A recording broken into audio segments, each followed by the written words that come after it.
नमस्कार दोस्तों, मैं Sandeep Sharma ESP Einstein science planet से। NCERT ने जो क्लास 6, 7, 8 जब मैं बोल रहा हूँ तो आप ये समझ रहे होंगे मिडिल क्लासेस के बारे में बात कर रहा हूँ। मिडिल क्लासेस में जो साइंस की बुक निकाली थी उसका नाम रखा क्यूरियोसिटी। क्यूरियोसिटी मतलब जिज्ञासा। आपको क्यूरियस बना दिया उन्होंने, आपके अंदर क्यूरियोसिटी पैदा कर दी 6, 7, 8 में। आपने देखा होगा जैसे जब एक बिल्कुल छोटा बच्चा होता है, गोदी में लेके आप उसको जा रहे हैं कभी, तो हमेशा उसका यही रहेगा, पापा ये क्या है, ये क्या है, वो क्या है, ये क्या है। तो सेम ऐसे ही जब आप छोटी एज में थे तो क्या है क्या है क्या है, ये क्या, वो क्या, ये क्या, आपके अंदर वो क्यूरियोसिटी पैदा कर दी। अब जब आप सेकेंडरी स्टेज में आए, सेकेंडरी मीन्स 9th और 10th में, तो सिर्फ क्या है से काम नहीं चलेगा। अब हम एक स्टेप और फॉरवर्ड जाएंगे, एक स्टेप और फॉरवर्ड जाएंगे और उसको एक्सप्लोर करेंगे। एक्सप्लोर मीन्स छानबीन करेंगे, उसके बारे में इन्वेस्टिगेशन करेंगे, अन्वेषण करेंगे, हम उसको समझेंगे कि ये चीज़ कैसे होती है, हाउ, व्हाई। तो क्लास 9th और 10th की बुक का नाम रखा है उन्होंने एक्सप्लोरेशन। एक्सप्लोरेशन का मतलब बेसिकली वो आपको ये समझाने की कोशिश कर रहे हैं बेटा कि हम अब चीज़ों को सिर्फ क्या से काम नहीं चलेगा, एक स्टेप फॉरवर्ड जाके हम उस चीज़ को समझेंगे। अब हम थोड़े बड़े हो गए हैं, अब बच्चा ये समझता है कि ये क्या है, ठीक है, उसको समझ आ गया ये क्या है। लेकिन सेकेंडरी स्टेज में अब बच्चा ये पूछेगा क्यों है, कैसे है, ये पंखा घूम रहा है तो कैसे घूम रहा है, समझ रहे हैं। अभी उन्हीं क्वेश्चंस को हम इस बुक के थ्रू पता लगाने की कोशिश करेंगे। जैसे यहाँ मैंने क्या किया, जो आपकी दो बुक्स हैं उनको कंपैरेटिव स्टडी के लिए उनका सिलेबस एक साथ रख दिया। नई बुक जिसका नाम एक्सप्लोरेशन है, पुरानी बुक जो पहले साइंस के नाम से आती थी। तो earlier there were 12 chapters, 12 chapter थे। इस नई बुक में 13 चैप्टर डाल दिए। तो कुछ बच्चे परेशान हो जाएंगे, अरे सर एक चैप्टर बढ़ गया है। चैप्टर बढ़ा नहीं है, क्यों? जो फर्स्ट चैप्टर है जिसका नाम है exploration entering the world of secondary stage, तो इस चैप्टर में, फर्स्ट चैप्टर में बचे हुए जो 12 चैप्टर हैं, 12 चैप्टर्स के बारे में आपको डिटेल में बताया है कि आप उसको कैसे एक्सप्लोर करेंगे। आपको सिखाया है कि एक्सप्लोर करना कैसे है, क्योंकि आप सेकेंडरी स्टेज में एंटर कर गए। तो अब आप साइंस के हिसाब से सेकेंडरी स्टेज में एंटर किए हैं, तो सेकेंडरी स्टेज में अब आपके अंदर वो कुछ एडवांसमेंट चाह रहा है। एडवांसमेंट क्या? सिर्फ व्हाट से काम नहीं चलेगा। Now we will observe minutely, हम चीज़ों को बड़े ध्यान से देखेंगे, उनको एक्सप्लोर करेंगे, उनके बारे में समझेंगे कि कोई चीज़ कैसे होती है और क्यों होती है। तो फर्स्ट चैप्टर में बहुत इंपॉर्टेंट नहीं है, आज हम फर्स्ट चैप्टर ही करेंगे, लेकिन वो एग्जाम में नहीं आएगा, सिर्फ इस चैप्टर का इंट्रोडक्शन है। हाँ, अब बात करते हैं, जैसे सेकंड चैप्टर है सेल। सेकंड चैप्टर किसके बारे में है? सेल, जो कि बिल्डिंग ब्लॉक ऑफ हमारा लाइफ है। अर्लियर ये चैप्टर 5 नंबर पे था पुरानी बुक में, ये chapter 5 the fundamental unit of life, बस नाम चेंज किया है, पर्पस वही है, सेल के बारे में बता रहा है। चैप्टर 3 में टिश्यूज इन एक्शन, जो अर्लियर चैप्टर 6 था टिश्यू के नाम से।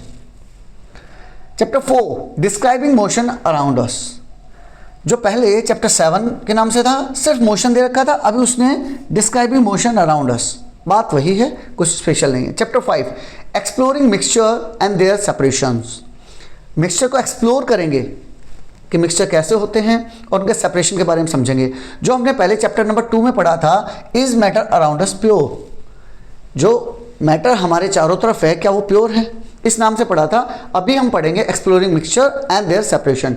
चैप्टर नंबर 1 जो पहले बुक में चैप्टर नंबर 1 था, वो इस बुक में अब नहीं है। तो सर फिर तो चैप्टर कम हो गए होंगे। नहीं, कुछ नए टॉपिक भी ऐड किए ना बेटा, कुछ नए टॉपिक ऐड किए हैं, कुछ एडिशनल बताया है आपको। Chapter 6 how forces affect motion, force motion को कैसे अफेक्ट करेंगे, जिसको हम पहले चैप्टर नंबर 8 में force and law of motion के अंडर में पढ़ते थे, वो अभी चैप्टर 6 में हो गया है। Chapter 7 work energy and simple machine, जो चैप्टर 10 में था वर्क एंड एनर्जी के नाम से, उसी चैप्टर में वर्क एनर्जी तो ठीक है, कुछ एडिशनल डाल दिया, दैट इज सिंपल मशीन्स, जो घर में हम छोटी छोटी मशीनें हैं उनके बारे में थोड़ा बेसिक इंट्रोडक्शन समझेंगे। चैप्टर 8 में journey inside the atom, atom के अंदर क्या है, जो earlier we were studying in chapter 4 structure of the atom, atom के स्ट्रक्चर में पढ़ते थे। Chapter 9 atomic foundation of matter, matter कैसे बना है, एटम से मिलके बना है। मैटर कैसे बना है? एटम से मिलके बना है, जो हम पहले चैप्टर नंबर 3 में पढ़ते थे, एटम्स और मॉलिक्यूल का बेसिक इंट्रोडक्शन जहाँ करते थे वो है। चैप्टर नंबर 10 साउंड वेव के बारे में है, एज इट इज चैप्टर 11 जो साउंड के बारे में था, सेम चैप्टर है, उसके बारे में थोड़ा सा एडवांसमेंट दे रखा है। चैप्टर नंबर 11 में रिप्रोडक्शन हाउ लाइफ कंटिन्यूज, ये टॉपिक नया इंट्रोड्यूस हुआ है, क्लास 9th के लिए नया इंट्रोड्यूस हुआ है। पहले क्लास 10 में पढ़ते थे रिप्रोडक्शन के बारे में, अभी इन्होंने 9th से उसके बारे में बेसिक इंट्रोडक्शन दे दिया, तो जो हम क्लास 10 में पढ़ते थे। नेक्स्ट चैप्टर नंबर 12 में हमने क्या पढ़ा, पैटर्न्स इन लाइफ, लाइफ में कौन कौन से पैटर्न, डाइवर्सिटी एंड क्लासिफिकेशन, जो क्लास 6 का टॉपिक है ना डाइवर्सिटी वगैरह, और अब उसको क्लासीफाई करना सीखेंगे। डाइवर्सिटी को तो ये हमारे लिए नया टॉपिक, क्लास 9 के लिए नया टॉपिक है, क्योंकि उसको डाइवर्सिफाई करेंगे, हम समझेंगे कि जो इतनी डाइवर्सिटी हमारे चारों तरफ, उसको हम कैसे क्लासीफाई करें, जो डिफरेंट टाइप के प्लांट्स वगैरह हैं, डिफरेंट टाइप के एनिमल हैं, उनको कैसे क्लासीफाई करें, ये हमारे लिए नया टॉपिक है। Chapter 13 last topic, earth as a system, ये बेसिकली एक अर्थ साइंस का चैप्टर है, अर्थ साइंस का, या फिर ये कहें फिजिक्स केमिस्ट्री बायोलॉजी को क्लब किया है और अर्थ साइंस के नाम से earth as a system, energy, matter and life, ये भी हमारे लिए एक नया टॉपिक है। तो इस तरह से ये जो 13 चैप्टर थे, बेसिकली 12 ही रहे, क्योंकि फर्स्ट चैप्टर इंट्रोडक्शन है, लगभग 12 पहले थे, लेकिन ये किताब बड़े एक नए फ्लेवर में दी है, अलग तरीके इंट्रोड्यूस कर रखे हैं एक्सप्लोर करने के। तो आइए एक्सप्लोर करते हैं। चैप्टर का नाम है exploration entering the world of secondary science. Secondary science में वर्ल्ड में, जैसे इमेजेस में दिखा रखा है, बच्चे स्कूल बैग लेके और किसी फॉरेस्ट टाइप में दिखा रखा है, वो कुछ एक्सप्लोर कर रहे हैं। Same exploration they want from your side, कि ये नहीं है कि सिर्फ अब हम देखेंगे और बस पूछ के रह जाएंगे what is this, what is this, what is this, नहीं, व्हाट इज दिस से एक कदम आगे चलेंगे। How it is being done, why it is being done, क्यों करते हैं, कैसे करते हैं, एक्सप्लोर करेंगे, हम उसको माइन्यूटली ऑब्जर्व करेंगे। यहां वही बताया है, मिडिल स्टेजेस में साइंस ने आपको इनवाइट किया, किसके लिए, किस पर्पस के लिए, आपको क्यूरियोसिटी के लिए, आप क्यूरियस हो जाओ और चीज़ों को अब ऑब्जर्व करो। ऑब्जर्व मीन्स पर्पसफुली वॉच करो। जैसे देखो बेटा, एक होता है सी, देखना, देखना मीन्स कैजुअली देख लिया बस, ठीक है, चलते चलते देख लिया, दैट्स ऑल। लेकिन जब उसी चीज़ को हम ऑब्जर्व करते हैं, बड़े ध्यान से देखते हैं, तो हमें साइंस को समझना आसान हो जाता है। वही चीज़ यहाँ बता रखी है। यहाँ हमने देखा, we discover that science began with wonder. Science कहाँ से शुरू हुई, वंडर से। वंडर मतलब कि बच्चा क्यूरियस है भाई, अचंभित है बच्चा, ये क्या चीज़ है, and grew through careful experiments, careful experiments के थ्रू ग्रू करेगा। We connected ideas across the world of living and non living, हमने लिविंग चीज़ों के बीच में, नॉन लिविंग चीज़ों के बीच में डिफ्रेंशिएशन समझा। जैसे जैसे अब हम सेकेंडरी स्टेज में घुस रहे हैं, ये जर्नी कंटिन्यू रहेगी, ये जर्नी कंटिन्यू रहेगी। अब हम डीपली एक्सप्लोर करेंगे चीज़ों को। इस बुक में हम चीज़ों को डीपली एक्सप्लोर करेंगे। Science is not only about what we know, science सिर्फ ये नहीं है कि हम क्या जानते हैं, but also about how we know it, कैसे जानते हैं। अब ऑब्जर्वेशन में कैसे हम जानते हैं, ये सब समझेंगे। How pattern are expressed using symbols, यहाँ आपको सिंबल्स के बारे में समझाएंगे, कैसे आइडियाज़ को हम कनेक्ट करेंगे, कैसे, जैसे केमिस्ट्री की बात कर लें, मान लिया मेरे को मैग्नीशियम लिखना है, तो इन प्लेस ऑफ मैग्नीशियम हम सिर्फ Mg लिख देंगे, उसका सिंबल लिख देंगे। फिजिक्स की बात कर लें, इलेक्ट्रिसिटी के केस में मान लिया मुझे स्विच ड्रॉ करना है, तो स्विच की बजाय बस मैं एक उसका सिंबल ड्रॉ कर दूंगा, तो यहाँ उस सिंबल्स के बारे में समझाएंगे। एक्सप्लोरेशन में बता रहा है, we will look the things more closely, हम बड़े ध्यान से देखेंगे, उनको बड़े अच्छे से समझेंगे, and find out how scientific idea help us make sense of nature. कैसे, मैं बोला ना, कैसे समझेंगे, अब हाउ, व्हाई, उसके बारे में समझेंगे।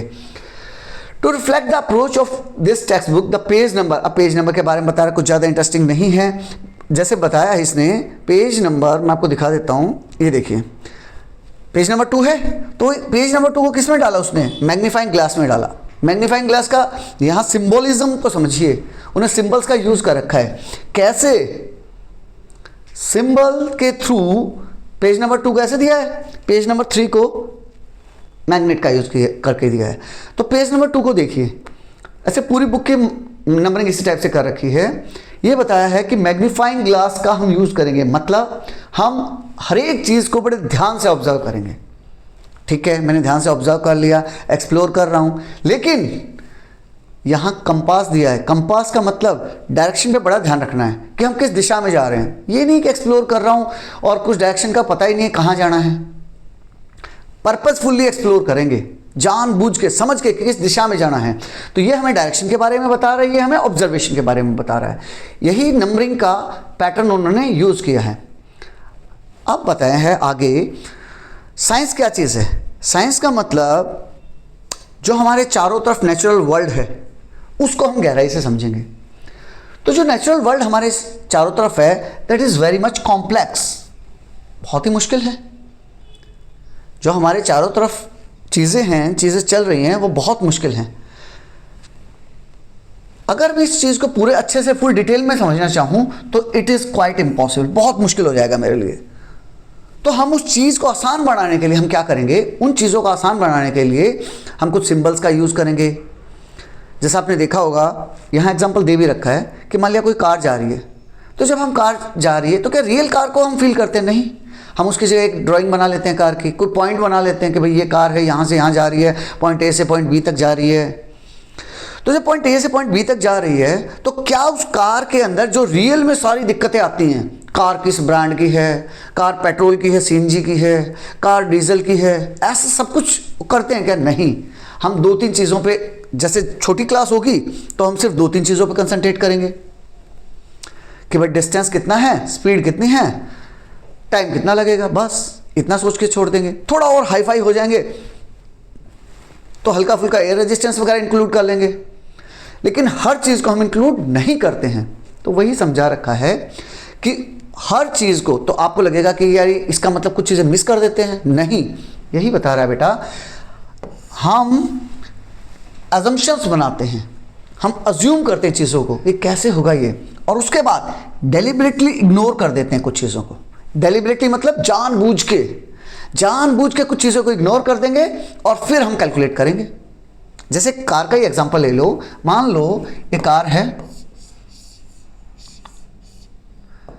अगर ये कार पॉइंट ए से पॉइंट बी तक जाएगी, मान लिया this is the point A और पॉइंट बी तक यहां जा रही है, तो अगर हम नेचुरल वर्ल्ड की बात करें, रियल वर्ल्ड की बात करें, तो इसमें हजार चीजें बीच में आएंगी। टायर प्रेशर कितना है, गाड़ी 2 साल पुरानी है, 15 साल पुरानी है, एयर फ्रिक्शन कितना है, बहुत सी चीज़ें मैटर करेंगी नहीं करेंगी, कौन से ब्रांड की कार है, अगर फरारी होगी तो बहुत तेज़ चलेगी, अगर कोई छोटी मोटी गाड़ी है तो बहुत स्लो चलेगी, लाइक दैट चीज़ें फ़र्क पड़ेगा ना। लेकिन जब हम इसको कैलकुलेट करने जाते हैं तो अब हम इन चीज़ों को हम नेग्लेक्ट कर देते हैं, डेलिबरेटली इग्नोर कर देंगे, जानबूझ के उसको इग्नोर कर देंगे।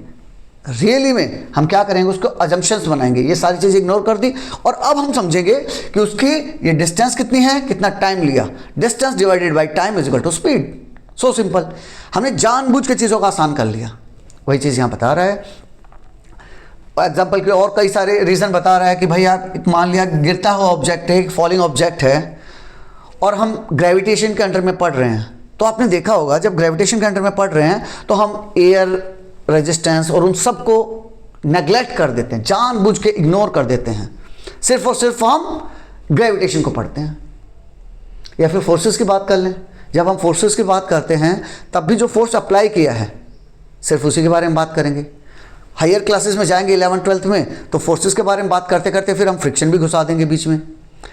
तो सिमिलरली अगर क्लास 7-8 के बच्चे को मैं हर फोर्स उसमें इंक्लूड करना शुरू कर दूं कि भाई ग्रेविटेशन भी चल रहा है, फ्रिक्शन भी चल रहा है, ये भी चल रहा है, वो भी चल रहा है, तो बच्चा तो परेशान हो जाएगा। लेकिन जैसे मैंने गाड़ी का एग्जांपल बताया, सिमिलरली अगर हम जानबूझ के, हम लेवल के हिसाब से कौन सी क्लास में बच्चा है उस हिसाब से अगर उसको वो फोर्सेस बताएं कि भाई सिर्फ ये एक फोर्स काम करेगा, एयर रेजिस्टेंस को नेग्लेक्ट कर दो तुम, तो उसके लिए चीज़ें आसान हो जाएंगी। वही यहाँ समझा रखा है कि जब हम एक्सप्लोर करेंगे चीज़ों को तो हम क्या करेंगे, बहुत सी चीज़ों को जानबूझ के इग्नोर कर देंगे। यहाँ इस बुक में बेटा एक मीट साइंटिस्ट के नाम से इंडियन साइंटिस्ट के बारे में डिटेल में बता रखा है। फर्स्ट चैप्टर में मेंगन शाह जी के बारे में बताया है। वही बता रहा है इन्होंने क्या किया, स्टार्स को कैसे सिंप्लीफाई किया। भाई कोई भी ऑब्जर्वेशन कर रहे हैं, अगर ये स्टार्स को ऑब्जर्व करते वक्त हर एक चीज़ को इंक्लूड करते तो बहुत मुश्किल हो जाता। तो इन्होंने क्या किया, बहुत सी चीज़ों को इग्नोर किया, begins bye ignoring the details. तो उन्होंने क्या किया, जब लाइट फ्रॉम द स्टार्स के बारे में समझने की कोशिश की, he did not try to model every atom, हर एक एटम के बारे में डिटेल नहीं लिया उन्होंने, एवरी रिएक्शन के बारे में या एवरी मोमेंट के बारे में नहीं लिया। Instead he treated the matter in the star as a hot gas. Matter को क्या समझा कि भाई ये हॉट गैस है, कंबाइंड, अलग अलग मेटल, अलग अलग एटम्स नहीं है, उसको कंबाइंड हॉट गैस रखा। इग्नोर मैनी कॉम्प्लेक्स प्रोसेसेस, जो प्रोसेस बहुत मुश्किल टाइप लग रही थी उसको इग्नोर कर दिया। And focused only on the temperature, pressure and how atoms form ion. दो तीन इंपॉर्टेंट चीजें, जैसे टेम्परेचर पे कंसंट्रेट किया, प्रेशर पे कंसंट्रेट किया, और कैसे एटम्स बनते हैं। जब उन्होंने इंपॉर्टेंट चीज़ों पे ध्यान किया और अनइम्पॉर्टेंट चीज़ों को मिस कर दिया, तो इजीली वो कनेक्ट कर पाए चीज़ों को। ये आपको एग्जाम्पल के थ्रू समझा रखा है। यहाँ एक और एग्जाम्पल बता रखा है बेटा, बहुत से बच्चे स्पेशली बॉयज़ क्रिकेट वगैरह तो खेलते होंगे। तो क्रिकेट जब हम खेलते हैं, तो जब मैंने 6 मारा, एक बच्चे ने क्रिकेट बॉल को हिट किया और वो बॉल 6 रन पे चली गई। तो जब 6 रन पे चली गई, बाउंड्री के बाहर चली गई, तो रियल में देखा जाए, रियल वर्ल्ड की बात की जाए, तो बहुत से फैक्टर काम करते हैं उसमें। बहुत से फैक्टर मतलब कि भाई सचिन तेंदुलकर वाला बैट है या मेरे 200 रुपये वाला बैट है, मैटर करेगा नहीं करेगा। बॉल कौन सी है, लेदर बॉल है या कोस्को वाली बॉल है या आपकी रबड़ बॉल है, करेगा। ग्राउंड कैसा है, पिच कैसी है, बहुत सी चीज़ें मैटर करेंगी। लेकिन रियलिटी में जब मुझे उस बच्चे को समझाना है, तो मैं क्या करूँगा कि मैंने फोर्स कितना लगाया, बॉल का वेट कितना था, कितना डिस्टेंस था, ये 2-3 चीज़ें रखूंगा और उस बच्चे को ये चीज़ समझा दूंगा। तो मेरे लिए समझाना भी आसान हो जाएगा, उस बच्चे के लिए समझना भी आसान हो जाएगा।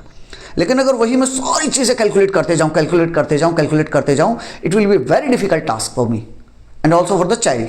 उस बच्चे के लिए भी मुश्किल हो जाएगा। वही चीज़ यहाँ समझा रखी है। उसके बारे में बताया उसने, एक मॉडल बनाते हैं, कोई किसी चीज़ का मॉडल बनाया, जैसे अभी अभी मैंने कार का मॉडल बनाया, तो क्या वो सच में कार थी? नहीं, वो उसका एक डेमो था। कोई चीज़ हम ऊपर से नीचे गिरा रहे हैं, तो क्या सच में वो पेन होता है? नहीं, हम पेन की जगह एक पॉइंट मान लेते हैं कि बॉल पेन मेरा यहाँ था, यहाँ से यहाँ गिरा, इतनी हाइट थी, इतनी डिस्टेंस थी, ग्रेविटेशन इतना था, इस टाइप से कैलकुलेट कर लेते हैं। तो वही जब हम मॉडल बना रहे हैं, इसने बताया कि आप एक बाइसिकल का मॉडल बना रहे हो अपने स्कूल से घर जाने के लिए, तो उसके बीच में बहुत सारे फैक्टर्स काम आएंगे। लेकिन आप रियल लाइफ में, तो फैक्टर आए बहुत सारे। रियल लाइफ में क्या आया, कौन से ब्रांड की साइकिल थी, गियर वाली थी, विदाउट गियर वाली थी, टायर कैसे थे, नए थे पुराने थे, रोड पे पानी कैसा था, अगर बारिश के दिन होंगे तो स्लिप करने के चांसेस रहेंगे, मैं उतना तेज़ ड्राइव नहीं कर पाऊंगा। लेकिन अगर सिंपल लैंग्वेज में उसे समझाऊं, बच्चे को समझाऊं, तो मैं बोलूँगा बेटा घर से स्कूल आपका कितना दूर, बच्चा बोलेगा सर 10 किलोमीटर। टाइम कितना लगा, 2 घंटे। तो स्पीड कितनी होगी, distance divided by time is equal to speed. बच्चा समझ जाएगा।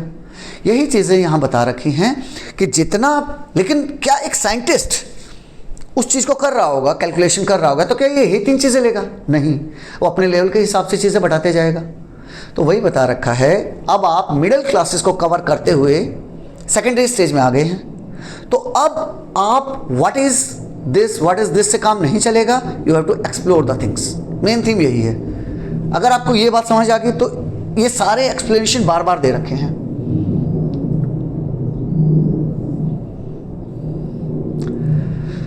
जैसे थ्रेड ऑफ क्यूरियोसिटी, जो आपको क्यूरियोसिटी वाली बुक पढ़ी थी, उसमें कुछ धागे जुड़ते चले जाएंगे। थ्रेड्स का मतलब धागे, तो यहाँ धागे जुड़ते चले जाएंगे। जैसे यहाँ बता रखा है कि स्पीड ऑफ लाइट को हम डिनोट करते हैं स्मॉल सी से। स्पीड ऑफ लाइट को स्मॉल सी से डिनोट करते हैं। क्यों?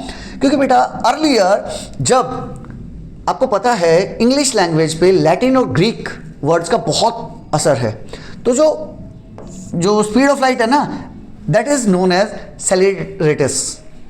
लैटिन लैंग्वेज में उसे सेलेरेटस कहा जाता था, मीनिंग स्पीड। तो इसका स्टार्टिंग वर्ड सी हमने ले लिया स्पीड ऑफ लाइट के लिए, जिसकी एग्जैक्ट वैल्यू कितनी है, 299792458 मीटर पर सेकेंड। लेकिन अगर एक 7th 8th क्लास के बच्चे को मैं ये दूं कि बेटा ये यूज करो और आप कैलकुलेट करो speed of light, it will be very tedious task for him. बहुत मुश्किल हो जाएगा। इसलिए मैं आसान बनाने के लिए इसको क्या करता हूँ, सीधा बोलता हूँ बेटा 3 इंटू 10⁸ मीटर पर सेकेंड। आसान हो गया बच्चे के लिए कैलकुलेट करना। यही चीज़ बार बार वो एक्सप्लेन कर रहा है। उसके बाद कुछ मैथमेटिक्स के बारे में बता रहा है कि मैथमेटिक्स क्या है, क्योंकि यहां तक आपको समझ आ गया होगा बेटा कि साइंस और मैथमेटिक्स बहुत क्लोजली लिंक्ड हैं, बहुत क्लोजली लिंक हैं। कुछ बच्चों को लगता है कि मैथमेटिक्स बहुत परेशान करने वाला है, मैथ्स तो समझ ही नहीं आता है, लेकिन अगर डायरेक्ट लैंग्वेज में कहा जाए तो mathematics is known as the language of science. Language of science मतलब शॉर्ट में कहूँ तो लैंग्वेज ऑफ साइंस बोलते हैं मैथमेटिक्स को। क्यों बोलते हैं? क्योंकि वो हमें शॉर्ट फॉर्म में समझाता है कि साइंस क्या है, और शॉर्ट फॉर्म में हमें एक्सप्लेन करेगा कि साइंस क्या है, कैसे समझना है। ये वो लैंग्वेज है that help us think more clearly about the world. Complex चीज़ों को आसान बना देगा with the help of equations. Equation के थ्रू हम एक्सप्लेन कर देगा कोई भी कॉम्प्लेक्स चीज़ है। जैसे यही इतनी मुश्किल था, गाड़ी कहाँ से कहाँ गई, कैसे गई, तो मैंने उसको एक सिंपल से उसमें बना दिया कि speed is equal to distance divided by time. तो अगर ये स्पीड डिस्टेंस, अगर मैं ये स्पीड है जो speed is equal to distance divided by time, ये कैसे इतना इजी लग रहा है? क्योंकि मैंने मैथमेटिक्स का यूज किया, तो वही बता रहा है। और भी आसान कर ले तो हम सिंबल का यूज कर सकते हैं, स्पीड की जगह, डिस्टेंस की जगह, टाइम की जगह उनके सिंबल अगर रख देंगे बड़ा इजी लगेगा मुझे। वही चीज़ बता रहा है कि mathematics is language of science. आप उसको बड़ा लेके मत चलिए कभी भी, ये आपकी चीज़ों को हेल्प करेगा, मुश्किल नहीं बनाएगा। हमें लगता है कहाँ से मैथ आ गया यार, वो जो कहाँ से मैथ आ गया वो मेंटेलिटी आप निकाल दीजिए। ये उस मैथमेटिक्स को ये समझिए कि मेरी हेल्प कर रहा है, it is helping us. It means understanding the situation first, identifying relevant quantities, हम रेलिवेंट क्वांटिटीज को समझेंगे, and then using mathematical relations, और हम मैथमेटिकल रिलेशंस का यूज करते हुए to reason carefully. In this way mathematics becomes a powerful language, powerful tool बन गया है मेरे लिए। क्या बन गया है? पावरफुल लैंग्वेज बन गया है, टूल बन गया है समझने के लिए। तो it is not a impediment, ये कोई अवरोध नहीं है, ये कोई मुझे परेशान करने वाली चीज़ नहीं है। मैथमेटिक्स मेरी हेल्पिंग के लिए है, यही चीज़ समझा रखा है। जैसे उसने एक छोटा सा एग्जांपल दिया रेडी टू गो बियॉन्ड में, उसने एक एग्जांपल दिया कि क्या हुआ एक बार, जैसा आपको पता होगा अमेरिका वगैरह में, अमेरिकन कल्चर में वेट को पौंड वगैरह में कैलकुलेट किया जाता है। इंडिया में कल्चर अलग है, रशिया में जाएंगे वहाँ कल्चर अलग है। तो जैसे यहाँ बताया एक एयरक्राफ्ट था, उसको रिक्वायरमेंट थी लगभग 22,300 किलोग्राम फ्यूल की, लेकिन किसी दूसरे देश में गया, वहाँ कैलकुलेशन हो रहा था पौंड्स में, पौंड्स पर लीटर में कैलकुलेशन हो रहा था। जब ये तो फिर हुआ क्या, उसने 22,300 किलोग्राम की जगह पौंड डाल दिए। अच्छा पौंड डाल दिए तो होगा क्या, उससे मिसकैलकुलेशन हो गया और वो एयरक्राफ्ट 15,000 लीटर की कमी रह गई, उसको शॉर्ट ऑफ फ्यूल रह गया। बट देवर लकी इनफ कि कोई आसपास में कोई दूसरा क्या बोलते हैं एयरपोर्ट रहा होगा, वो लैंड करके सेफली बच गए। लेकिन जब इसके बारे में अच्छे से पता किया, इंक्वायरी की, तब पता चला it was a miss calculation just because of the units, कि वहाँ वो किलोग्राम यूज कर रहे थे, यहाँ पाउंड यूज कर रहे थे। तो इसीलिए चीज़ों को यूनिवर्सलाइज किया जाता है बेटा, और यूनिवर्सलाइज करके चीज़ों को समझा जाता है कि एसआई यूनिट में कैलकुलेट करेंगे। अब फ्रॉम दिस टाइम ऑनवर्ड्स हम उन चीज़ों को एसआई यूनिट में कैलकुलेट करेंगे। जैसे यहाँ एग्जांपल के लिए किलोग्राम, फिर साइंटिस्ट ने मिल के किलोग्राम को, किसी भी मास को कैलकुलेट करने की एसआई यूनिट बना लिया कि भाई किसी भी देश में हो, कहीं भी हो, और सिर्फ उसको देखो एक सिंबल के फॉर्म में लिख सकते हैं, स्मॉल के स्मॉल जी, बस कहीं भी जाओ किलोग्राम यूज करो। इस तरह से हमारी लाइफ इजी हो गई। उसके बाद बेटा अब यहाँ कुछ जैसे जैसे हम साइंस पढ़ेंगे तो साइंस में बहुत से लॉ मिलेंगे, हमें थ्योरीज मिलेंगे, अलग अलग टाइप की थ्योरी मिलेंगी। जैसे आपके बुक में यहाँ थ्योरी ऑफ इवोल्यूशन के बारे में बात कर रहा है कि आदमी कैसे इवॉल्व हुआ, उसकी थ्योरी है। न्यूटन्स लॉ के बारे में बात कर रखा है, या फिर उसके बाद प्रिंसिपल के बारे में बात कर रखा है। तो एक नॉर्मल साइंस स्टूडेंट क्या करता है, अरे ठीक है भाई लॉ बोल दो, थ्योरी बोल दो या प्रिंसिपल बोल दो, उसमें कोई ज़्यादा फर्क है नहीं। उसको लगता है लॉ भी वही है, प्रिंसिपल भी वही है और थ्योरी भी वही है, वही सिद्धांत टाइप लग रहा है कुछ, वो कुछ चीज़ वो कर रहा है। लेकिन इसमें क्या है, इस बुक में आपको थोड़ा उसके बारे में गहराई में समझा रखा है। गहराई में क्या समझा रखा है ये मैं आपको बता देता हूँ। यहाँ देखिए आप, difference between law, theory and principle. यहाँ मैं बताऊंगा आपको लॉ क्या होता है, थ्योरी क्या होता है, प्रिंसिपल क्या होता है, और लास्ट में शॉर्ट में हम उसको समझेंगे। लॉ के बारे में बात करते हैं। A law is a statement that describe what happens in nature. यह एक्सप्लेन करेगा बेटा नेचर में क्या हुआ, व्हाट क्या हुआ under certain condition. It is based on repeated observation, ये बार बार जब हम उसको देखते हैं एंड एक्सपेरिमेंट करते हैं, and is usually express in a simple और मैथमेटिकल फॉर्म। सिंपल फॉर्म में उसको एक्सप्लेन कर दिया जाता है। Laws do not explain why something, important line है ये। ला एक्सप्लेन करेगा बेटा कि क्या है वो चीज, लेकिन ये नहीं करेगा क्यों, वाई के बारे में कुछ नहीं बता रहा, सिर्फ क्या है, व्हाट। वाई के बारे में no answer. They only describe the behaviour, वो बिहेवियर को बताएगा। फॉर एग्जाम्पल न्यूटन्स के लॉ ऑफ ग्रेविटी हमें बताते हैं कि वो एक दूसरे को अट्रैक्ट करते हैं। वाई, वाई नहीं बताएगा। लॉ ने क्या बताया कि वो अट्रैक्ट करते हैं, क्यों करते हैं, कैसे करते हैं, वो हम आगे समझते हैं। अब बात आती है थ्योरी की। Theory is a well supported explanation of why and how. Theory मतलब व्हाई एंड हाउ को एक्सप्लेन करेगी। It is based on a large amount of evidence, experiments and reasoning. Theories can change और improve over time. लेकिन theories के साथ, not only theory के साथ, science के साथ ये बड़ा इंटरेस्टिंग फंडा है बेटा कि कभी भी वो एडमेट नहीं है, वो अड़ता नहीं है कि भाई मैंने जो बोला वही फाइनल है। जैसा आपको पता होगा अराउंड 16-17 सेंचुरी के आसपास न्यूटन बहुत फेमस साइंटिस्ट थे और 300, 400, 500 साल तक अभी तक बहुत फेमस साइंटिस्ट हैं। लेकिन 1905 में आइंस्टाइन साहब ने स्पेशल थ्योरी ऑफ रिलेटिविटी दे दी, फिर बाद में general theory of relativity they the. Even उन्होंने ग्रेविटेशन को हटा ही दिया कि बोला ग्रेविटेशन फोर्स ही नहीं है, और साइंस ने उसे एक्सेप्ट भी कर लिया। इंटरेस्टिंग चीज़ क्या है, उसे हम एक्सेप्ट कर लेते हैं। तो वही चीज़ यहाँ है, theories can change, theories change होती रहेंगी, टाइम के साथ चेंज होती रहेंगी और improve over time as new evidence is discovered. जैसे ही आप नया एविडेंस डिस्कवर करोगे हम उनको मान भी लेते हैं। जैसे पहले अर्थ को बोलते थे कि अर्थ प्लेन है, फिर किसी ने बोला कि नहीं it's a kind of cube, फिर बोला कि नहीं दिस इज स्फेरिकल, फिर आया कि जियोड है। लाइक दैट धीरे धीरे जैसे जैसे इम्प्रोवाइजेशन आते चले गए, जैसे जैसे हमारी टेक्नोलॉजी इंप्रूव होती चली गई, हम मानते चले गए, हम कभी अड़े नहीं इस बात पे। और आपको भी जब भी आप एक्सप्लोर कर रहे हैं तो किसी बात पे अड़िए मत कि नहीं ऐसे ही होगा, उसको चेक कीजिए। ऐसा भी नहीं है कि जैसे सामने वाले ने बोला तुरंत मान लो, नहीं, उसको एक्सपेरिमेंट कीजिए, उसको चेक कीजिए, ऑब्जर्व कीजिए और फिर उसको मानिए कि हाँ भाई आपका सही है। The theory of evolution explain how living things, living organism कैसे चेंज हुए। तो अब कुछ बच्चों को लगा होगा कि लॉ थोड़ा बेसिक है, थ्योरी एडवांस वर्जन है। नहीं बेटा, law is something different, theory is something different. Law हमें बताता है कि वो चीज़ क्या है, थ्योरी बताती है हाउ एंड व्हाई के बारे में।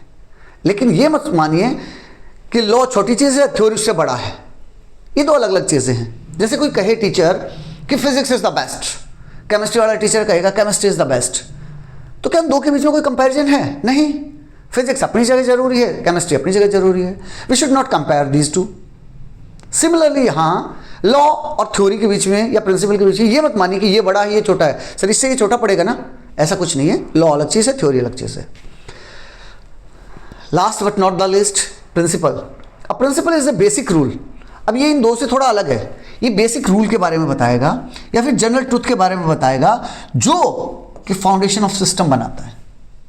किस चीज पे ये थ्योरी और लॉ निकल के आएंगे, प्रिंसिपल पे ही बेस्ड होंगे वो। इट इज ब्रॉडर, ये बड़ा है, इनके कंपैरिजन में ब्रॉडर वे में बात करेगा and may not always be scientifically proven. जो प्रिंसिपल है ना, हर बार जरूरी नहीं कि प्रूव हो रखा हो, जबकि लॉ और थ्योरी दोनों प्रूव मिलेंगे आपको। Like law and theory but is widely accepted. Principle जो है लॉ और थ्योरी की तरह है, साइंटिफिकली प्रूवन नहीं है लेकिन फिर भी वाइडली एक्सेप्टेड है। जैसे मिस्टर आइंस्टीन साहब थे ना, जो उनका यही था, वो सीधा प्रिंसिपल दे देते थे, थ्योरी बता देते, प्रैक्टिकल्स कम करते थे, एक्सपेरिमेंट कम करके बताते थे। जैसे आर्किमिडीज का प्रिंसिपल है जो बताता है कि पानी में जब कोई चीज़ डूबती है तो कैसा क्या फोर्स लगेगा, लाइक दैट, उसके बारे में बता रखा है। इन शॉर्ट हम कहें, law tells what happens, law बताएगा बेटा कि क्या हुआ, थ्योरी एक्सप्लेन करेगी कि क्यों हुआ, and principle give a basic rule of idea behind it, और प्रिंसिपल क्या करेगा बेटा, उसके पीछे का बेसिक रूल बताएगा। यही चीज यहां समझा रखी है कि लॉ, थ्योरी एंड प्रिंसिपल के बीच में कुछ बेसिक डिफरेंसेस हैं जो आपको पता होने चाहिए। जब भी लॉ आए, थ्योरी आए, एक्सप्लेनेशन आए, तो आप उसके बीच में डिफरेंसेस समझो, महसूस करो कि इसके बीच में कोई डिफरेंस है। अब बता रहा है next, one of the most remarkable strength of science is its ability to make predictions. हम प्रिडिक्ट कर सकते हैं किसी चीज़ को, हम किसी के बारे में अंदाज़ा लगा सकते हैं। जैसे एक एग्जांपल दे रखा है आपके बुक में, सिंपल सा एग्जांपल है कि भाई मान लो बारिश होने वाली, हम बोल देते हैं कि भाई बारिश होने वाली है, तो बारिश होने वाली है तो कैसे अंदाज़ा लगाया मैंने, कैसे उस चीज़ को प्रिडिक्ट किया। तो मैं बाहर गया, मैंने देखा लो लेवल क्लाउड्स थे, और जो लो लेवल क्लाउड्स थे वो भी डार्क कलर के क्लाउड्स थे, डार्किश कलर दिख रहा था मुझे। तो पहले भी कई बार ऐसा हो चुका था मेरे साथ, जब भी इस टाइप के क्लाउड्स आते थे तो मुझे तब बारिश हो जाती थी, इसलिए मैंने प्रेडिक्ट कर दिया। ऐसा ही होता है, कई बार ऐसा ही होता है, कई बार प्रेडिक्शन गलत भी हो जाता है। जब प्रेडिक्शन गलत हो जाए तब परेशान होने की जरूरत नहीं है। ऐसा नहीं है कि बहुत बड़ा बम फूट गया, it's a part of science. आपका प्रेडिक्शन गलत भी हो सकता है, ऑब्जर्वेशन आपके प्रेडिक्शन के अगेंस्ट भी आ सकती है, वही चीज़ बता रहा है यहाँ। जैसे बताया उसने, यूजिंग आइडियाज अबाउट मोशन, अगर आप मोशन के बारे में जानते हैं, we can predict how far a kicked football will travel. अगर आप मोशन को अच्छे से समझते हैं तो आप एक अंदाज़ा लगा सकते हैं कि अगर मैं एक फुटबॉल को किक करूंगा तो कितनी दूर जाएगी, गोल तक जाएगी, नहीं जाएगी। Using knowledge of chemical reaction we can estimate how much carbon dioxide will be produce. अगर आप केमिस्ट्री के बारे में अच्छे से जानते हैं, केमिकल रिएक्शन के बारे में अच्छे से जानते हैं, तो आप एक अंदाज़ा बता सकते हैं कि कार्बन डाइऑक्साइड कितना प्रोड्यूस होगा। या फिर एक बेक ब्रेड है, वो कितनी सॉफ्ट होगी या हार्ड होगी, उसके बारे में अंदाज़ा लगा सकते हैं बायोलॉजिकल प्रिंसिपल का यूज़ करते हुए। बेसिकली ये बता रहा है कि आपको फिजिक्स, केमिस्ट्री या बायोलॉजी के बारे में ठीक ठाक अंदाज़ा है तो आप चीज़ों को अच्छे से प्रेडिक्ट कर पाएंगे। उसके बारे में बताया, prediction are not guess, prediction guess नहीं है, सिर्फ तुक्का नहीं मारा उसने। प्रेडिक्शन में और गैस में कुछ फ़र्क है।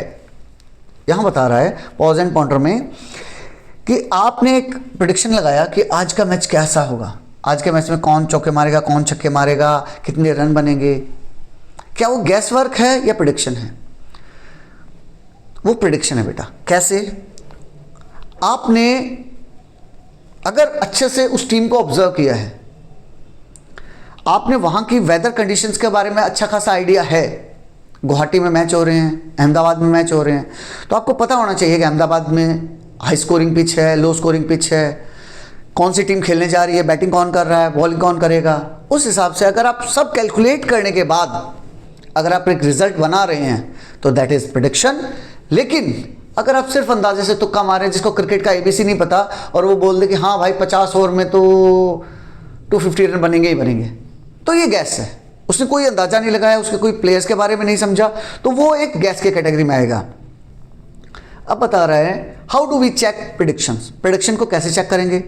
वर्षा told her friend Megha it will rain this afternoon because the cloud looks dark. उसने एक लॉजिक दिया कि बारिश होगी क्योंकि क्लाउड्स मुझे डार्क दिखाई दे रहे हैं। थिंक ऑफ सम क्वेश्चंस मेघना कुड आस्क वर्षा, ऐसे कुछ क्वेश्चन सोचो जो मेघना वर्षा से पूछ सकती है to make this prediction scientifically testable, कि जो प्रेडिक्शन दिए वो साइंटिफिकली टेस्ट करने लायक हैं या नहीं हैं। कैसे? वो वही जो मैंने बताया कि भाई उसको बेसिक नॉलेज है भी या बस ऐसे ही बोल दिया। ऐसे ही बोल दिया then it is a guess. लेकिन अगर उसने सब चीज़ें कैलकुलेट की, कि उसने देखा बाहर गई, लो लेवल क्लाउड्स दिखाई दिए, क्लाउड का कलर डार्किश था, वाइट हो गए तो क्लाउड लो लेवल होते हुए भी बारिश नहीं करेंगे, लेकिन वही डार्क ग्रे टाइप हैं, ब्लैकिश हैं, तो वो बारिश करेंगे। वही चीज़ है, अगर आप कैलकुलेट करके बोल रहे हो तो वो प्रेडिक्शन है, और प्रेडिक्शन नॉर्मली साइंटिफिकली टेस्टेबल होता है, साइंटिफिकली आप उसको टेस्ट कर सकते हो। लेकिन गैस है वो प्योर तुक्का है, गैस जो है वो प्योर तुक्का है। अब बता रहा है रेडी टू गो बियॉन्ड में, why do weather forecast sometimes go wrong. कई बार ऐसा होता है कि आज प्रेडिक्शन में मैंने देखा, वेदर एप्लीकेशन पे फ़ोन पे देखा कि पूरे चांसेस हैं, आज 75% चांसेस है बारिश के, और टाइम भी दे रखा है 10 से लेकर 12 बजे तक बारिश होगी, और ये क्या 2 बज गए अभी तक बारिश नहीं हुई। What does it mean? तो इसका मतलब वेदर प्रेडिक्शन जो था वो बिल्कुल गलत था? नहीं, प्रेडिक्शन गलत हो सकते हैं, क्योंकि जो हमने प्रेडिक्ट किया वो कुछ चीज़ों को लेके किया। लेकिन जैसे मैंने बताया नेचुरल वर्ल्ड बहुत कॉम्प्लेक्स है, सिर्फ 2-3 चीज़ों से नहीं चलता है, बहुत सी चीज़ें मिक्स होके उनका ओवरऑल रिजल्ट होता है, जो बारिश हो रही है, तूफान आ रहा है, वो सब। तो इसलिए हमारे प्रेडिक्शन डिफरेंट भी हो सकते हैं, गलत भी हो सकते हैं, कंप्लीटली डिफरेंट हो सकते हैं। लेकिन परेशान होने की ज़रूरत नहीं है कि भाई मेरी जो साइंटिफिक थ्योरी थी वो गलत होगी, इस बारे में ज़्यादा सोचने के लिए परेशान मत होइए। आपके प्रेडिक्शन गलत हो जाएं तब भी उसको नेगेटिव नहीं लेना है, it's a part of scientific exploration, वो साइंटिफिक एक्सप्लोरेशन का पार्ट है। तो यहां बता रहा है such failures are not a weakness of science, जो ये फेलियर्स हैं वो साइंस के वीकनेस नहीं हैं। ये जो बता रहा है कि ये जो फेलियर हुए, मैंने प्रेडिक्ट किया और वो चीज़ फेल होगी, तो वो फेलियर नहीं है, साइंस उस चीज़ के लिए ऑलरेडी तैयार है। कोई ऐसा प्रेडिक्शन नहीं कि हर बार 100% क्लियर ही होगा। जैसे आपने मजाक के लिए एक वो रहता है कि वर्ल्ड में एक ही देश है जिसके मिसाइल टेस्ट कभी फेल नहीं हुआ, कौन सा? बोला पाकिस्तान। रीज़न बीइंग, बोला क्योंकि पाकिस्तान का टेस्ट फेल कैसे होगा, वो बनाते तो है ही नहीं, वो तो चाइना से इंपोर्ट किए, ग्रीन कलर का पेंट लगाया, चांद सितारे बनाए, उड़ा दिया, पाकिस्तान का लोगो लगाया, उड़ा दिया। तो अब उनको वो श्योर है उड़ेगा, क्यों? क्योंकि ऑलरेडी टेस्टेड है। लेकिन इंडिया, अमेरिका, रशिया, जर्मनी, किसी के भी फेल हो सकते हैं, लेकिन पाकिस्तान के फेल नहीं होंगे। क्यों? क्योंकि वो टेस्टेड है। सिमिलरली कोई भी अच्छे से अच्छा साइंटिस्ट हो, वो कभी नेगेटिव, जैसे हमारे चंद्रयान मिशन फेल भी हुआ, फिर क्लियर भी हुआ, तो बस हमें ये करना है, पिछली गलतियों से सीखना है और आगे बढ़ना है।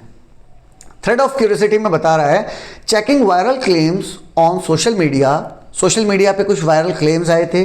Is eating food harmful during in eclipse, अगर एक ग्रहण लगा, चंद्र ग्रहण या सूर्य ग्रहण लगा, तो उस टाइम हमें अगर कुछ खाना खा लिया हमने, तो क्या वो नुकसानदायक है, क्या खतरनाक है हमारे लिए? नहीं बेटा, अभी हम साइंस को अच्छे से समझते हैं। पहले लोग उस चीज़ को दूसरे एंगल से समझते थे, वो समझते थे कि कोई शैतानी ताकत है, कोई खतरनाक पावर है, जो सोचो इतने खतरनाक सूरज को, चांद को कब्जे में कर लिया, तो हमारे चांद की ये हालत हो रखी और हम खाना खाएंगे, हमारे सूरज भगवान का ये हालत हो रखी हम खाना खाएंगे। ऐसी जो नेगेटिविटी थी ना, ऐसी घबराहट थी लोगों में, वो अब साइंस एक्सप्लोरेशन के बाद हमें समझ आ गई है।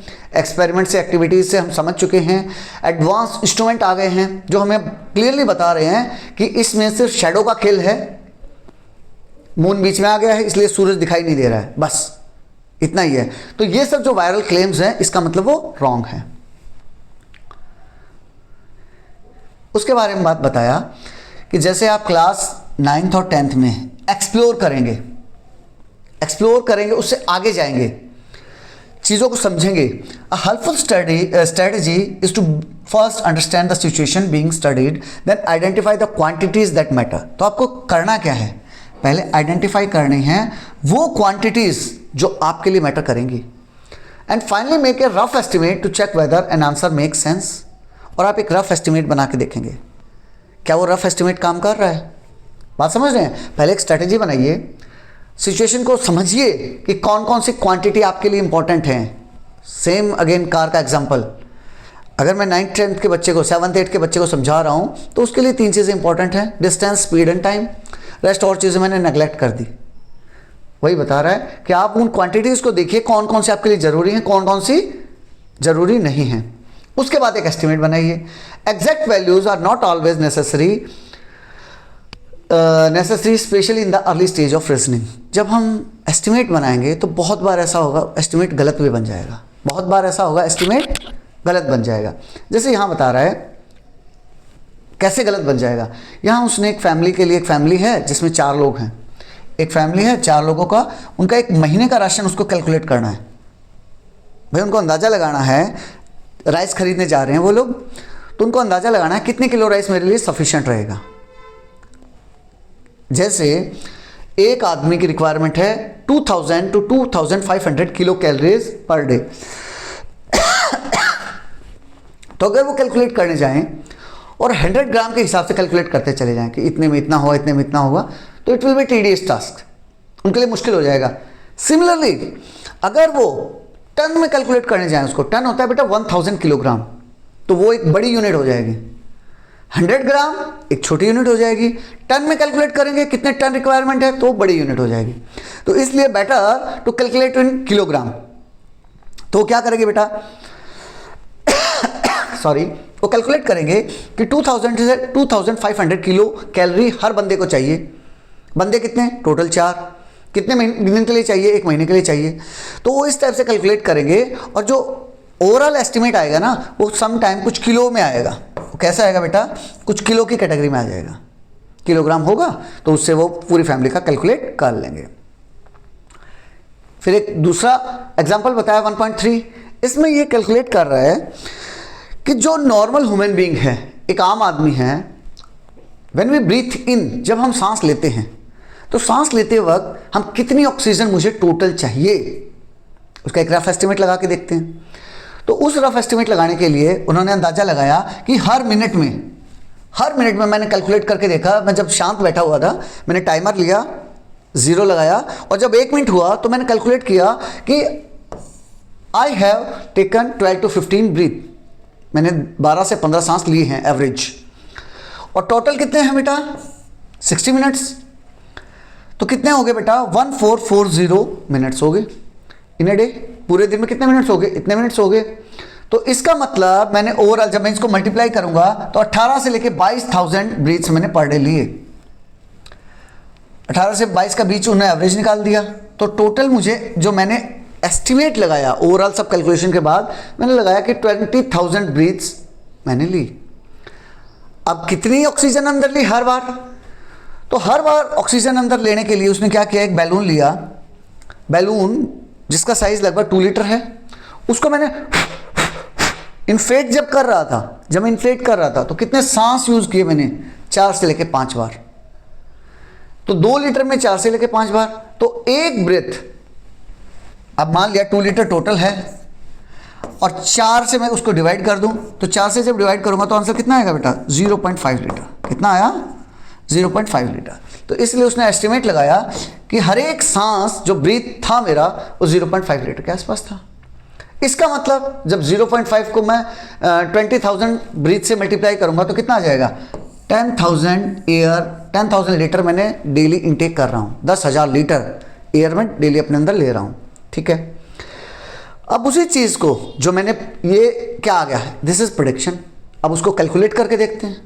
कैलकुलेट कैसे किया कि भाई उसको मैं क्या करता हूं, एक बैलून को भरने में मुझे लगभग 20 सेकेंड्स लगे। तो इसका मतलब 20 सेकेंड लगे, तो 2 में 40 सेकेंड, 3 में 3 बैलून भरने में 60 सेकेंड। तो इसका मतलब मैंने 3 बैलून हर मिनट में भर सकता हूं मैं। और मैं अगर बिना रुके पूरे दिन भरते रहूं, दैट इज नॉट पॉसिबल। लेकिन मैं एक अंदाजे के लिए ले रहा हूं, इसलिए मैं एक अंदाजा ले रहा हूं कि 1 मिनट में मैंने 3 बैलून भरे। और अगर पूरे दिन भरते रहूं तो जो सारे दिन का इसने कैलकुलेशन किया, 3 बैलून हर मिनट, एक बैलून में 2 लीटर, एक दिन में 1440 मिनट्स। इसको जब मैं कैलकुलेट किया तो मुझे जो एयर मिली that is equal to 8,640 litre के आसपास। और मैंने कैलकुलेट कितना किया था, 10,000 लीटर किया था। तो 8,500 और 10,000 काफ़ी क्लोज है। इसका मतलब मेरा एस्टिमेशन बहुत सही था, लगभग बहुत क्लोज था। भाई जो मैंने एस्टिमेट किया और लास्ट में कैलकुलेट किया वो लगभग इतने पास आ गए, तो इसका मतलब मेरा एस्टिमेट बहुत सही था। बहुत बार ऐसा होगा जब मैं इस टाइप का प्रेडिक्शन कर रहा हूँ तो वो एस्टिमेट बहुत दूर निकलाएगा। मान लिया किसी चीज़ को मैंने एस्टिमेट किया 2000 आया और रियल रिजल्ट मेरा 8600 आ जाए, तो इसका मतलब वो तो बहुत दूर हो गया, 4 टाइम्स हो गया। तो यही प्रेडिक्शन का खेल हमें इन बुक्स में करना है। कभी हम गलत होंगे, कभी हम सही होंगे। उसके बारे में एक दो एग्जांपल बता रहा है कि आप कोई एक दो ऐसी चीज़ें सोचो जिसका एक रफ एस्टिमेट करके देखो, और जो एस्टिमेट किया आपने वो अप्रोक्सीमेट आंसर उसके क्वाइट क्लोज आए। अब आगे का फ्यूचर की बात कर रहे हैं कि 9th में तो आपने साइंस पढ़नी है, 10th में भी पढ़नी है। After 10th if you decide to study science, अगर आपने साइंस भाई इंजीनियर डॉक्टर बनने के लिए आपने साइंस ले लिया, PCM PCB जो भी ले लिया, it will divide into 2 branches like ज़्यादा physics chemistry and biology and earth sciences में। And even in grade 9 the chapter you have will focus on some of these area. अभी आपने 9th-10th में देखा इन्हीं एरियाज में था। We have highlighted some of the exciting things you will learn about in the next level of boxes.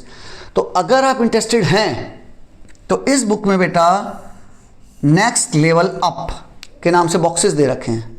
उन boxes में आपको हाई क्लास के बारे में समझा रखा है कि फिजिक्स को आप ऐसे भी पढ़ सकते हैं, केमिस्ट्री को आप ऐसे भी पढ़ सकते हैं, बायोलॉजी को या अर्थ साइंस को आप इन तरीकों से भी पढ़ सकते हैं, ये आपको समझा रखा है। लेकिन जो नेचुरल वर्ल्ड है उसकी कोई ऐसी बाउंड्रीज नहीं है कि फिजिक्स अलग है, केमिस्ट्री अलग है, बायोलॉजी अलग है। बात समझ रहे हो? ये तो हम अपने फायदे के लिए उसको फिजिक्स केमिस्ट्री बायोलॉजी में डिफ्रेंशिएट कर लेते हैं ताकि उसको पढ़ना आसान हो जाए, मेडिसिन डिज़ाइन करना आसान हो जाए, क्लाइमेट चेंज को समझना आसान हो जाए, सस्टेनेबल टेक्नोलॉजी को समझना आसान हो जाए, इसलिए हम उसको आसान कर लेते हैं और साइंस को अलग अलग पार्टिसिपेट कर लेते हैं, अलग अलग पार्ट बाय पार्ट कर लेते हैं। लेकिन सच्चाई में रियल लाइफ में कॉम्प्लेक्स है, वहाँ फिजिक्स केमिस्ट्री बायोलॉजी अलग अलग नहीं है। जैसे एक पेड़ की बात कर लो, पेड़ एक प्लांट है तो प्लांट कम्स अंडर बायोलॉजी। अब बायोलॉजी है तो क्या उसके ऊपर फिजिक्स काम नहीं कर रही, वेदर काम नहीं कर रहा, प्रेशर काम नहीं कर रहा, हवा विंड्स नहीं चल रही क्या, या कोई केमिकल उसके ऊपर नहीं गिर रहा क्या? जब एसिड रेन वगैरह गिर रही तो उसके ऊपर केमिकल भी गिर रहा है, हवाएं उसको प्रेशराइज भी कर रही हैं, इधर उधर हिला भी रही हैं, और बायोलॉजी तो है ही। तो इट्स ए कॉम्प्लेक्स प्रोसेस। यही बता रहा है बेटा कि भाई साइंस बहुत सी चीज़ों का कॉम्बिनेशन है। आप उसको ऐसे इंडिविजुअलाइज समझने के लिए तो अलग अलग कर सकते हो, लेकिन रियली में ऐसा नहीं है। उसके बाद पॉज एंड पॉन्डर में बताया choose a real life object, जैसे प्रेशर कुकर या फिर मोबाइल फोन वगैरह ले लो।